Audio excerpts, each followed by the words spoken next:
Hola, bienvenidos a nuestro canal Filemi, Filosofía, Letras y Misceláneas. Hoy vamos a ver el pensamiento de uno de los filósofos que suscita más interés del pensamiento presocrático. Me estoy refiriendo al pensador Heráclito. Heráclito expresa su pensamiento a través de máximas verdaderamente originales en la que sustenta una concepción dialéctica que tendrá su correlato recién, o mejor dicho, en el siglo XIX, a partir del pensamiento del idealismo alemán y particularmente de Hegel. Heráclito nació en la ciudad de Éfeso aproximadamente en la segunda mitad del siglo VI antes de Cristo. A Heráclito se le atribuye un escrito acerca de la naturaleza.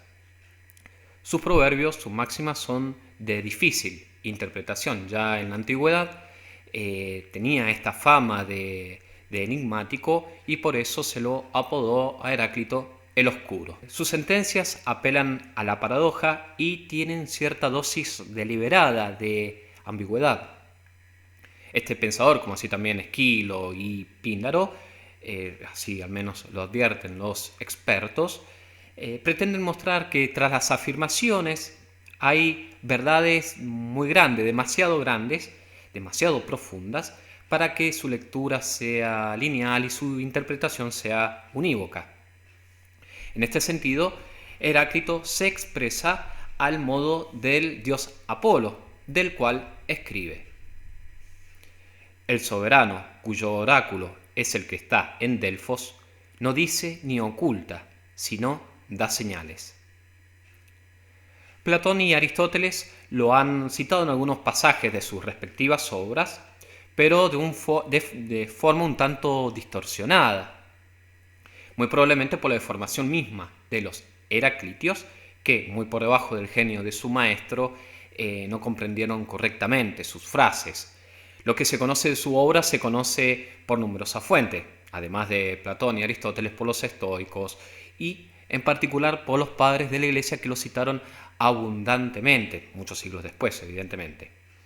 En el proemio, Heráclito declara: de esta razón, logos, que existe siempre, resultan desconocedores los hombres, tanto antes de oírla como tras haberlo oído a lo primero, pues aunque todo transcurre conforme a esta razón, se asemejan a inexpertos teniendo como tienen experiencia de dichos y hechos. La palabra razón que se encuentra en el texto refleja pálidamente el término que se utiliza en griego, el término original, que es logos. En realidad, ninguna palabra, ni siquiera la palabra razón, ninguna palabra puede traducir lo que en realidad encierra y comprende este concepto. Logos significa, además de razón, palabra, definición, tratado, explicación, afirmación, proverbio, orden, mandato, intimación, promesa, condición, decisión, pretexto, revelación divina, oráculo, rumor, fama, digno de mención, importante, discurso, conversación, trato, negociación, discusión, tema, cuestión, argumento, razonamiento, relato, narración, fábula, historia, tradición histórica, inteligencia, juicio, buen sentido, razón de las cosas, motivo, causa, argumento, ley, recta razón, aprecio, concepto, dar cuentas, darse cuenta, estimación, consideración, preocupación, relación, proporción, cuidado, pensamiento, etcétera, etcétera. Nos encontramos, como vemos, con un término intraducible a cualquier otro idioma, no solamente al castellano, que los griegos comprendían en su extenso y cabal sentido. En castellano existen muchas palabras que tienen el sufijo logos: cardiólogo, odontólogo, psicólogo, biólogo, paleontólogo, etc. Todo lo que acontece, dice Heráclito, acontece según el logos. El logos, por lo tanto, es principio, es el principio. Y a pesar de que todas las cosas transcurren según el logos, la gente en general no se percata de él, no lo percibe. Por eso afirma: escuchando sin entender, a sordos se asemejan.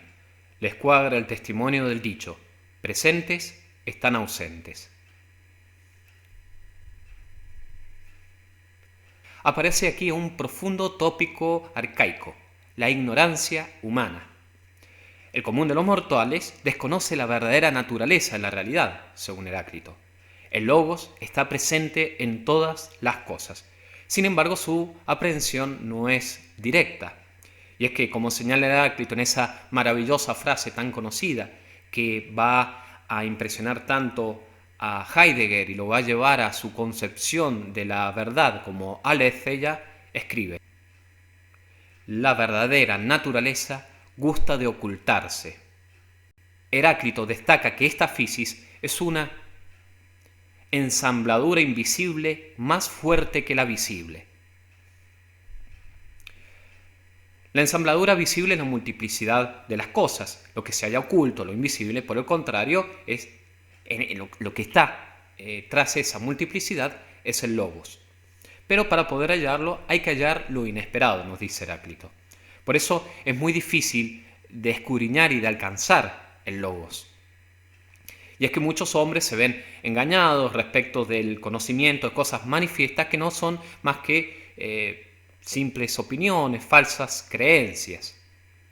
Sabio, a este respecto, es quien posee un solo pero esencial conocimiento, es decir, el conocimiento del logos. Para Heráclito, la razón de ser de todas las cosas, la razón de ser del universo, no se halla en sus componentes, sino en aquello que estructura sus componentes, es decir, en aquello que hace del cosmos un cosmos, entendiendo el término cosmos, su sentido griego, como un todo ordenado.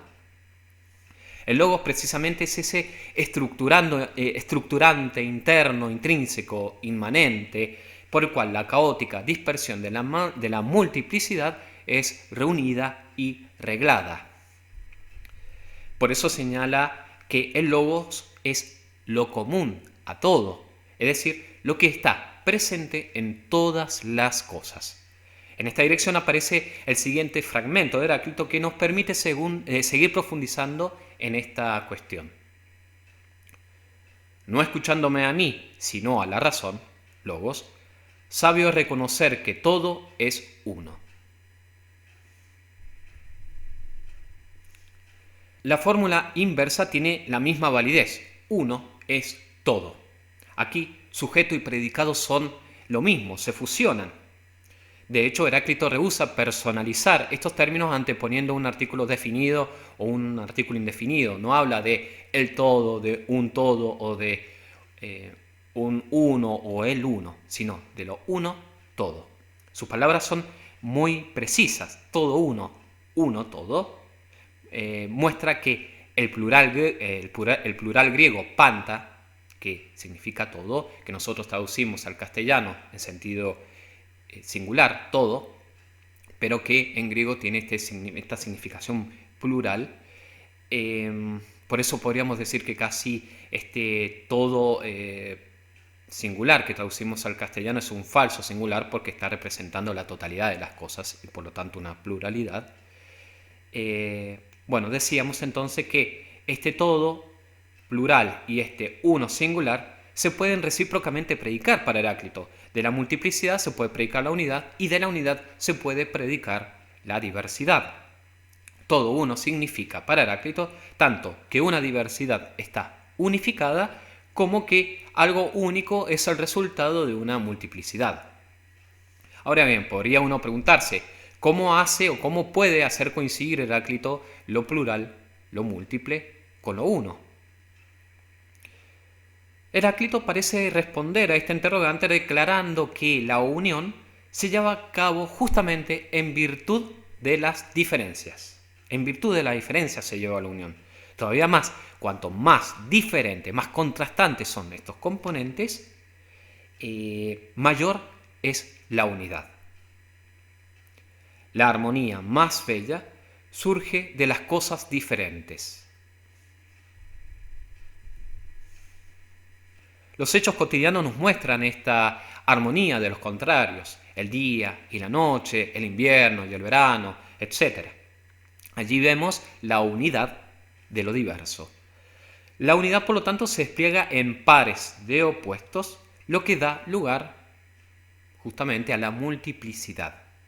La yuxtaposición, en efecto, muestra que uno existe en función del otro.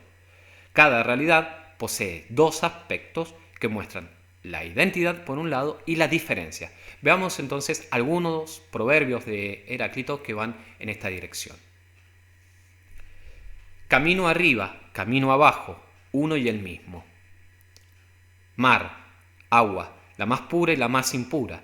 Para los peces, potable y salvadora. Para los hombres, impotable y mortal.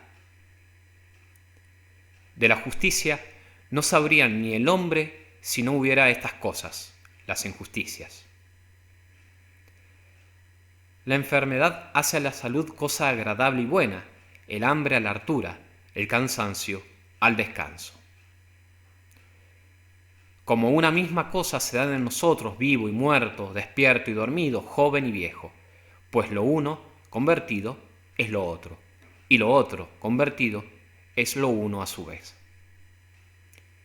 Indiferente es principio y fin en el contorno de un círculo. Es una constante del pensamiento griego de que existe una serie de pares de opuestos que activamente intervienen en la configuración del universo, del cosmos. La concepción heraclitia de los opuestos, sin embargo, es sumamente original, ya que confiere valor no a los elementos que conforman los opuestos, sino a la oposición misma. De este modo se entiende que aquí el todo sea más que la suma de las partes. Esta famosa frase aquí se entiende en Heráclito, pues todo y unidad, de acuerdo con lo mencionado, no reside simplemente en los opuestos, sino en la relación de los opuestos.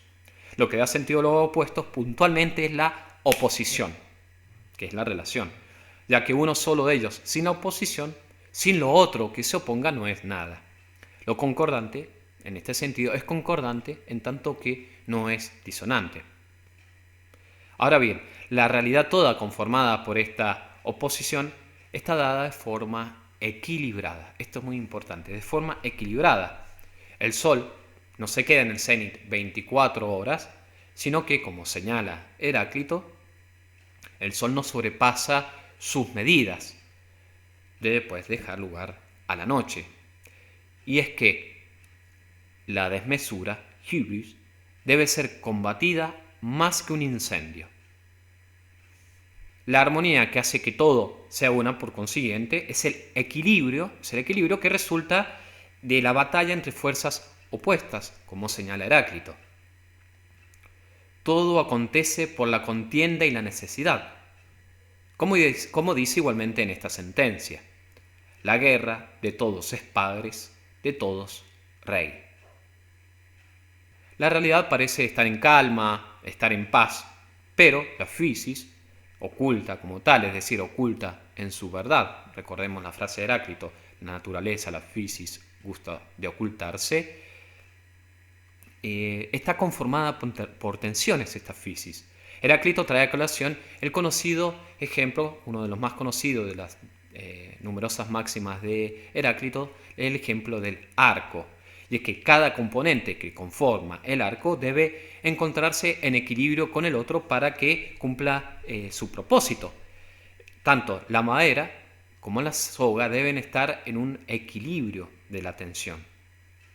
La madera debe estar con la curvatura apropiada y la soga debe estar en su forma recta apropiada. Cuando las dos están equilibradas es que el arco cumple su función correctamente, que es la de lanzar flechas.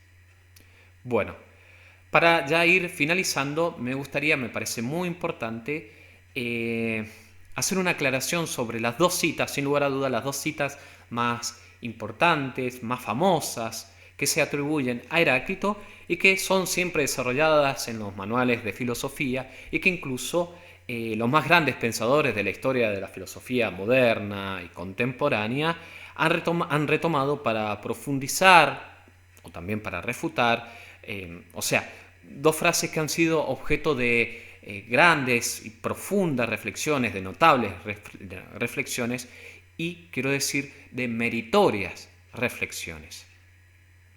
Estas dos citas se encuentran en el Crátilo de Platón y dicen lo siguiente. Dice en alguna parte Heráclito que todo fluye y nada permanece, y asemejándolo a la corriente de un río, dice que no podrías entrar dos veces en el mismo río. La primera sentencia reza todo fluye y nada permanece. La segunda sentencia reza nadie se baña dos veces en el mismo río. Esta es la intención. Las dos ideas se están encaminando hacia una misma idea. En sentido negativo podríamos expresarla nada hay estable. Nada hay estable. En sentido positivo podríamos entender estas dos sentencias como del siguiente modo. Todo está en constante devenir. Todo está en constante devenir. Pues bien, estas dos citas que Platón atribuye a Heráclito no pertenecen a Heráclito, sino que son una tergiversación de su pensamiento. Hola, Peque. Papá, tengo hambre. Bueno, ahora termino esto y comes un poquito. Anda con la mami ahora. La mamá está arriba. No le podemos echar la culpa a Platón. En primer lugar, porque el conocimiento que tiene Platón de Heráclito está mediado por un seguidor de Heráclito, que es el que precisamente da nombre al diálogo que él escribe, a saber, Crátilo. Y en segundo lugar, no le podemos echar la culpa a Platón porque cómo él iba a saber que lo esencial del pensamiento heraclitio iba a ser interpretado a lo largo de más de 24 siglos a la luz de una frase que él escribe como al pasar, de forma casi descuidada, en uno de sus tantos y voluminosos diálogos. Son ciertamente dos frases, dos aseveraciones muy sugestivas, quiero defender aquí, que, repito, han llevado a grandes, a hondas lucubraciones, pero que no condicen con lo que Heráclito sostuvo. Por el contrario, los expertos notan que el filósofo de Éfeso, Heráclito, lo que concretamente afirmó es lo siguiente: a quienes penetran en los mismos ríos aguas diferentes y diferentes, les corren por encima. Esta sentencia no hace otra cosa más que señalar la paradoja de que un río siempre es el mismo río, en tanto que tiene el mismo nombre, pero es otro río en tanto que sus aguas son siempre constantemente otras, continuamente otras. La cita no va tan lejos como para alegar que todo es perpetuo cambio y que en definitiva nada es, nada sea. Porque en el momento en que uno quiere decir o predicar algo de algo, ese algo ya no es lo que es ni lo que era. Sí, es verdad, la physis para los griegos es movimiento y es una de las más geniales reflexiones de la antigüedad y también una de las más difíciles de entender para nosotros, en nuestro tiempo. El concepto de naturaleza con el tiempo asumió una impronta mecanicista que perdura hasta nuestros días y que nos impide, al menos de una forma inmediata, de una forma directa, una aproximación genuina, una aproximación originaria a la concepción griega de physis. Es lo que sucede permanentemente con los antiguos. Ese riesgo que se corre al estudiar las culturas que son tan lejanas a nosotros. Pareciera que estamos hablando de lo mismo, que el término o su traducción están designando la misma realidad o representando el mismo asunto que nosotros observamos o descubrimos en nuestro presente, y en ese mismo instante, sin quererlo y sin saberlo, nos limitamos, nos cerramos en nuestra perspectiva, transida, como no puede ser de otra manera, por nuestro tiempo y su pensar. Y se nos vuelve incomprensible, creyendo precisamente lo contrario, lo que los griegos y las culturas antiguas en general dedujeron, conjeturaron, vivieron y experienciaron. Decía entonces que la physis para Heráclito es movimiento. Sí, es un juego de tensiones, como hemos visto, o poderes opuestos que constituyen la realidad como realidad dinámica. Pero esto no es lo mismo que afirmar que la realidad es puro fluir sin más. En el pensamiento de Heráclito, según lo que brevemente hemos visto, la armonía y tensión de los contrarios es lo que permite la identidad, lo que la garantiza. Lo que hay en el devenir es identidad, identidad de lo que deviene, de la mismidad. El río deviene, sus aguas cambian sin dejar de ser el mismo río. Esta identidad que en diversas máximas sostiene Heráclito es abolida, es anulada por la interpretación platónica, mediada, recordemos, por Crátilo, de que todo es perpetuo devenir. Platón advierte esto muy claramente cuando él afirma, teniendo en cuenta esta afirmación de Crátilo, que si todo cambia es imposible nombrar las cosas, porque cambian al momento de nombrarlas. En esta dirección se comprende la enigmática frase de Heráclito: cambiando, todo está en reposo. Pues lo que acredita la identidad es la estabilidad. Esto es la unidad de cada cosa como consecuencia de un equilibrio de opuestos, que es un equilibrio dinámico, La imagen concretamente para Heráclito de este cosmos y de su equilibrio será precisamente el fuego, el cual, a pesar de que sus llamas están cambiando constantemente, no deja de ser el mismo, no deja de ser fuego.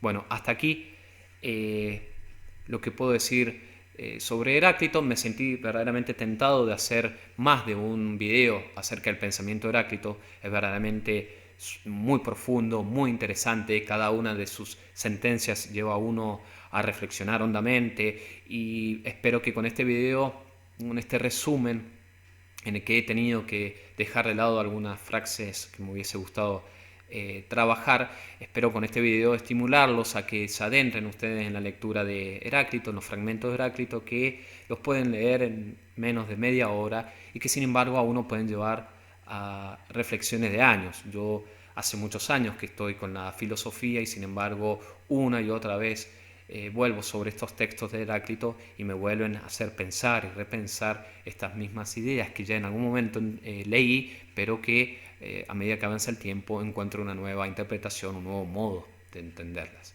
Así que espero que les haya gustado este video. En el próximo video de los filósofos presocráticos voy a tratar el pensamiento de otro de los grandes pensadores de la antigüedad, Parménides. Suscríbanse si les gustó este video, déjenme sus comentarios, denle like y denle click a la campanita de notificaciones. Espero verlos en el próximo video, así que hasta pronto. Chao, chao. En primer lugar, no le podemos echar la culpa a Platón porque no. Tengo que salir de acá, sí, una vez más y listo. No. Que lo que diga